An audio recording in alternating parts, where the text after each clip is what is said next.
Hello. Hi. Everybody. Welcome back to Bright Lights Beyond. The grave. We are back, you guys. And first of all, I just want to say thank you guys so much for continuing to listen and learn with us.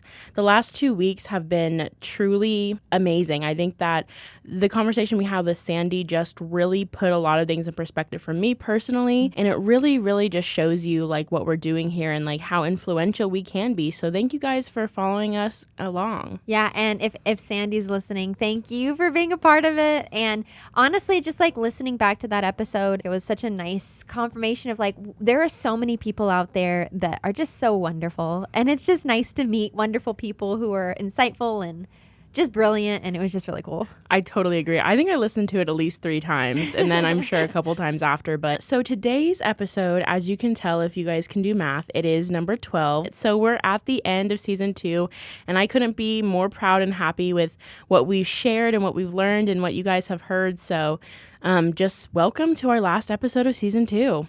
Yeah, and this is a big episode for Lexie, too, because this is the episode before she graduates from grad school. So everyone congratulate Lexie when you hear her. So what are we going to talk about? So this episode, we're going to be talking about some really interesting and thought-provoking things you can do before the great beyond. I want to start off with talking about Swedish death cleaning. It's derived from an old Swedish belief that you kind of should start clearing out your life before you pass on. That way the people who are left to, I guess, take care of your affairs don't have to deal with a huge, massive items that you have. And it really stems from, minimalism and kind of like Marie Kondo and if it doesn't spark joy type beat. So there was a book written by Margaret Magnusson. She wrote a book called The Gentle Art of Swedish Death Cleaning.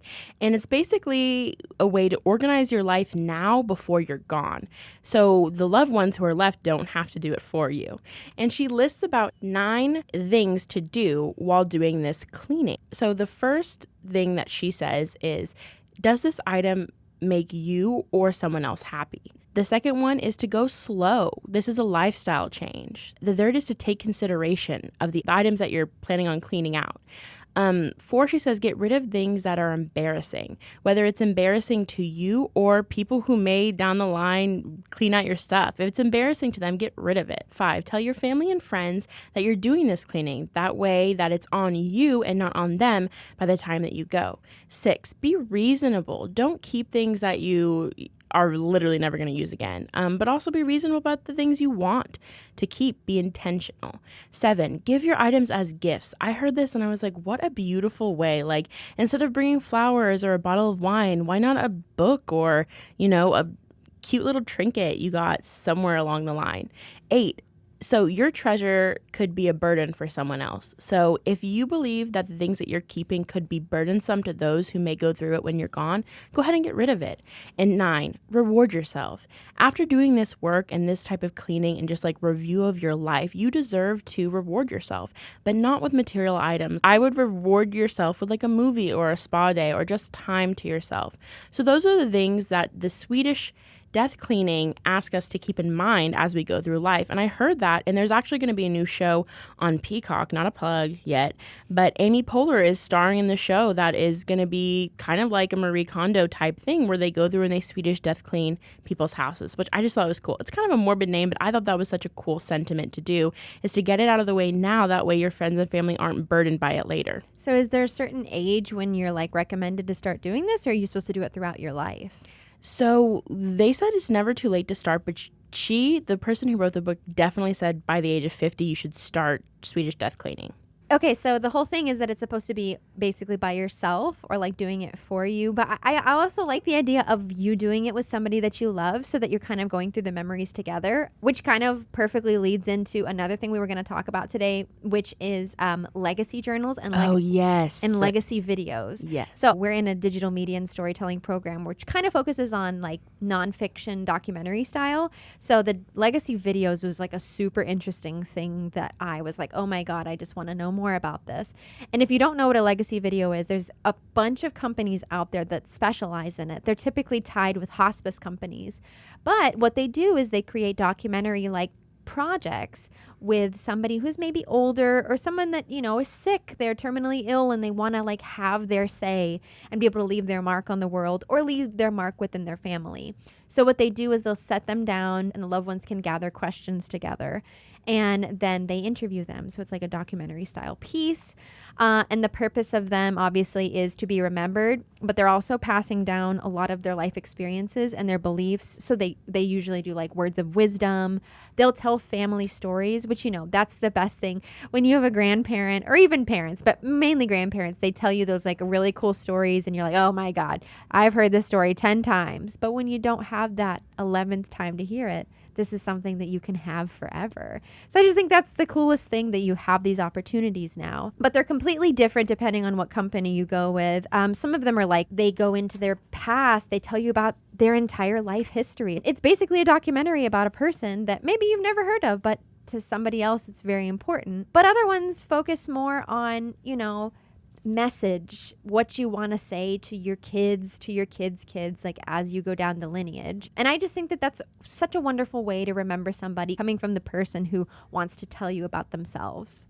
I think that is such a beautiful thing. And when we were doing some research into this, I know that I came across several videos and TED Talks of people who are like, if I only had one more day, I would have my mom go through and tell me her entire life story, because you're right. Once they're gone, they're kind of gone. And these legacy journals and these legacy videos are really like the adventure of your life. Like it really tells your life. And I think that it's so beautiful. And that's such a nuanced concept, especially with people who don't necessarily talk about everything that's happened. So I think that these are just, first of all, amazing projects that people get to work on. And then also just like, I don't know, just a beautiful way to remember somebody, but also a beautiful way for that person to remember it as well. Yeah. Because when you're getting asked these questions like, well, where's your first kiss? Who was your first love? Some of these things you may have forgotten down the line, or maybe you don't even know. So before you go back in time also and review your life too. So it's a win-win, you know? Listeners, if you're ever thinking about making one of these, I think it's a very, very easy thing to do. You could literally use your phone. But one of the big things is, just asking questions that you've maybe always wanted to know. Or like Lexie said, if it's something that you just think you're going to want to hear again, just ask it. Some of the questions that were given in the example that we found is asking a family member, what is your favorite memory with this specific person? So it can be like, what's your favorite memory with me if you're interviewing them? Or you can say, tell me about your childhood, or what people in your life had the greatest impact on you. Just some like very broad things that can kind of go into very detailed types conversations. I love that. And I think that you're right. Like, there are tons of services that do this. There are books out there that are now like, fill it out on your own time. But it's really like, you can do this yourself. Do this with your family members, young, old. It's never too late to start learning and remembering and keeping those memories like beautiful and intact, because I know the saying is a picture is worth 1,000 words, but it doesn't have 1,000 words. And so unless you know what that picture is, you don't have those words to say it. So find out what those things are now before you don't get the opportunity until the next life when you can ask those questions, if that's even still your burning question. Time is the commodity that we don't think about, but we can never get more of it. Yeah. And it really matters how you spend your time. Now, that doesn't mean that every single moment you have to be out here picking up trash on the road or, insert philanthropic thing, but using your time in a way that is productive and will bring joy and, lasting impact and legacy just in the small things. Doing the little things every day to like use your time wisely to bring some type of like dignity to your legacy is, I think, important, because that word legacy comes with such heaviness, but it doesn't have to, because it's really just like, what do you want future generations of your people and your loved ones and people who love you to know about you, Yeah. And I feel like that also does not have an age limit, because, unfortunately, people die at all ages. So, taking the time to like ask people about themselves, or, tell a story about you that you hope to, share with somebody else, there's never a wrong time for that. Exactly. And that's why, like, with the Swedish death cleaning and the legacy journals, it's never too late to start. Like, I have a journal I don't want to call it a diary. It's a journal. I have a ton of different things that I one day hope to share with people, even if I'm not here or if I'm on to the next. So that was just something we wanted to share with you guys, just to get you thinking, because, we're not thinking about that when we're thinking about death. We're thinking about all the sad and horrible stuff, but what a cool way to remember somebody if we've got that. So speaking of talking about experiences, I think we should talk about this season and maybe just like the podcast in general, kind of what our takeaways have been, what we have learned, and what we hope that the listeners got from it. So this season was different from last season, but kind of similar. It's all dealing with the same topic we've been talking about, which is death. And I think that what I really love, and I say this pretty much every time I get on the mic, is that I just love bringing positivity to such a heavy topic. And I think this season we were really able to get into that and also learn a little bit more about the mystery and the paranormal that makes life even funner, Yeah, I absolutely love that we kind of broadened it past like what we grew up with as far as like the afterlife. I love getting to like see like a glimpse inside someone else's culture and like what we find so different from our like funeral arrangements. It's just been so eye-opening to see how we all, experience death, but how some cultures really celebrate it. Yeah, and I think that is something that I want to take into my own life, because I want to celebrate life in all its facets. And what's amazing about learning about different cultures and people is that people are people are people are people. We all need the same things. Mm-hmm. And the way we go about them is different. In acting, it's like, what's your need? Like, what's the need? The situations are pretty much the same. Everyone lives pretty much the same life. It's pretty crazy. But, the need and how we get it is the difference. And so learning about different cultures and different cultures' needs can really help us kind of figure out a way that works for us. And I think that is really special, and that's what I've really loved. So the first episode we did this season was about shared death experiences. And that was really touching on kind of like the feeling and the metaphysical between death and life.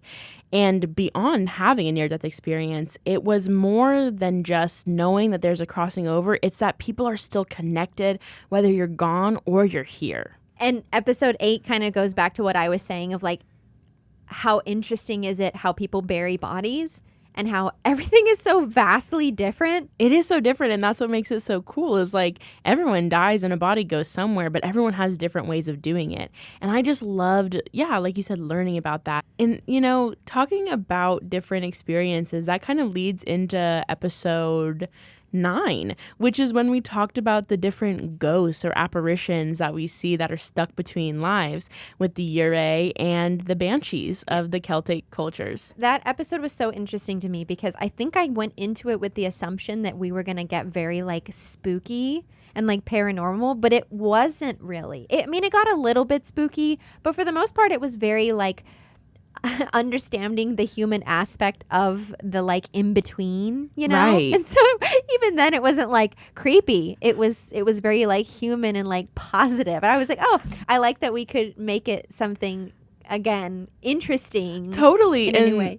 And that's true. Like I was also like a little spooked when I was looking into it. But as we got to talking, we're like, wait a second, this is all just about kind of the in between, the crossing over, which is again so cool. And like I just loved learning about that with y'all. And I loved then the Ure. It kind of went back to episode 8 where they were talking about, we talked about rituals, and then this is like post-death rituals of how to help somebody move on after life too. So again, you're involving the living and the family with it the whole time. Right. And that kind of goes into like when we had Mitch here and like how we were talking, I know you mentioned like how everyone almost has a ghost story or knows somebody who has it, and how common it is for people to be in tune with that side. And also what struck me in that episode is when he was talking about his dog Shelby and how, she was kind of letting him know that whole thing. And then also him just having like, also seeing a ghost, like it happens to people. It kind of happens to people who allow it to happen to them, or who can have kind of an openness to experience that. Like I think the Shelby story, that gave me goosebumps because It was kind of one of those instances where like he wasn't planning like, oh, I know Shelby is going to the vet today. This is probably going to be my last time with her. It just happened. Right. And he was open enough to be like, I smell that smell. I know that smell.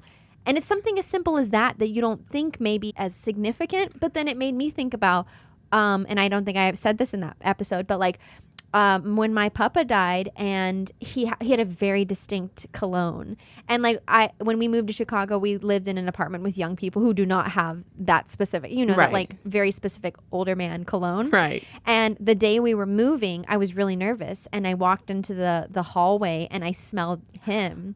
And I was like, and that made me think of that. And I was like, oh my God, it's kind of like the same thing with Shelby of like, maybe Mitch needed it and didn't know he needed it.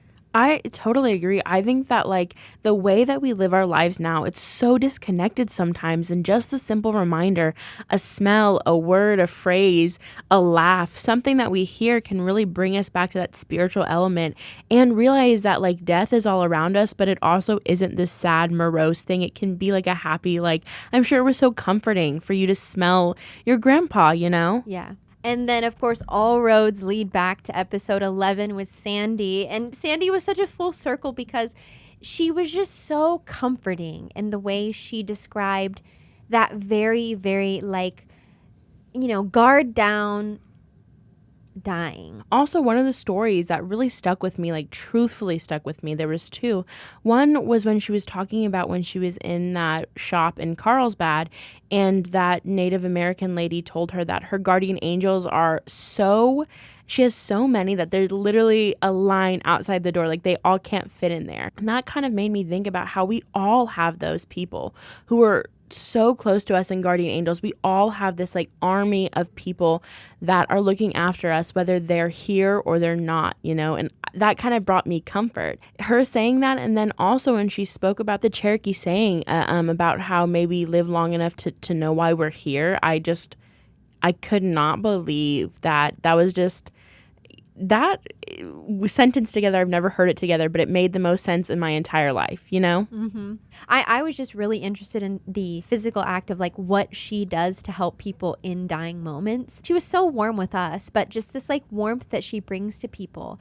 And technically a stranger or someone they had only met a couple days ago, but you just want someone, there that you can legacy journal to. You can basically absolutely talk about your life. You can talk about your experiences and be surrounded by warmth and gratitude and just happiness. Absolutely. And that brings us to today, like you just said, the legacy journals. And I think it's all connected. The beyond the grave part of this was just really looking into what happens when we're actually gone. And a lot of that actually was what can we do to prepare before we go, And I think that was like a really special thing for us and for you guys to learn, is that it's not too late to start thinking about it, but not in a way that you would like, oh my gosh, I'm going to die. But like, oh my gosh, like I'm about to pass on to the next journey in life. I better, start using my time and building a legacy. I am just so excited that this season took this turn. I think we could have continued on near-death experiences because there's just so much that we weren't able to tackle. But I also think that it was important for us to kind of explore a different aspect of this kind of shared experience. Because, while near-death experiences have a smaller percentage of shareability, death is 100%. Totally. We will all experience it one day. We've all experienced it in some capacity, and it's something that it just grounds you and it brings you together.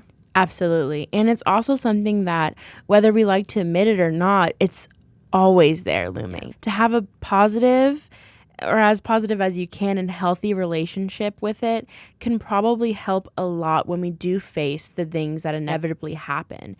And so, like you said, everything you just said, I can't echo it enough, or the sentiment you just said, but just so glad that this took a turn this way, because I do think that it's all connected, and I can't wait to see, where we go next season with what else we're talking about. I know. But before that, Lexie, what are your beyond the degree plans? So the beyond the degree plans right now looks like I'm going to be packing my little bags and going back to the greatest state in the union, Texas, for right now, to figure out kind of where I want to go next. So that's what my plans are.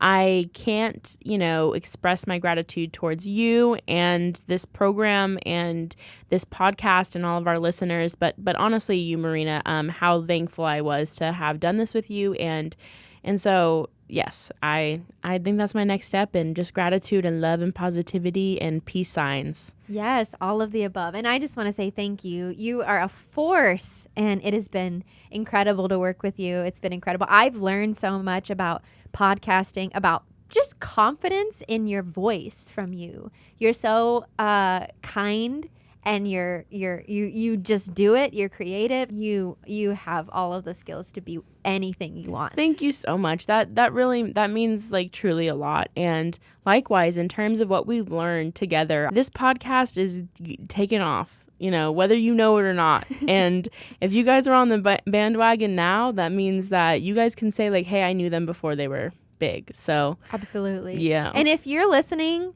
and you haven't told everyone you know to listen, now is your chance. Absolutely. Get it going. So BLBers. Mm-hmm. Is that what we call them? That's what they are. Bright Light Beyonders. Yes. We're excited to see where the podcast goes next. And if every season we kind of decide it to go in a slightly different direction, we want to hear what you think. What do you think would be a good, logical next step for the pod? Yes. We love audience engagement. And like we said before, this is going to be rebroadcast. And the greatest thing ever is that we can live on in your iTunes, Spotify playlist forever. So don't look at this as like an ending. Think of this more of like just a pause until next season, and we'd love to get some input where we're going next. I think I have a couple ideas, and I'm sure Marina does too, but if you guys have any ideas, please, we love engagement. Email us, connect with us on our website, and keep sharing and following. And also, we appreciate you guys so much. I was going to ask, what are you planning on doing this summer? So next year is going to be my last year in the program. So it's kind of buckling down and figuring out what I want my final capstone project to be. So I think I'm going to work on a project this summer to kind of get ready for that. So I don't know exactly. Ooh, it's under wraps. I love it. Yeah. Summer projects. But just kind of, learning how to use a camera better and just making little projects. I love that. We actually have a production company called House of Bug Productions, and we are in-house marketing, editing, videography, all of that. So if you guys have any ideas or have a story you want to share, please reach out to us whenever. We just love collaborating and, working on projects, and it's just fun. And I'm just so glad that you guys are not only fans of the podcast, but us too, because we are the podcast. Yeah, we are the cartoons that you see. Yes. You guys may not know what we look like, but... Fun fact, do you know who drew us? I do, but do you guys know? Do you guys know that it was Mitch in episode 10? So you guys didn't know that, but you were listening to actually our original graphic designer of some sort. Absolutely. So, it's all in the family. That's what I like to say. And you guys are now a part of our family. And like I said, just keep in touch. If you have anything to say, you want to reach out, just reach out. We've come to that point in the night /day/ whenever you're listening to it, that we must skedaddle and be on to our next journey in life. And next season, like I said, we'll see you again. But for right now, season 2 is a wrap. So let's say it all together one last time. Live life beyond the grave.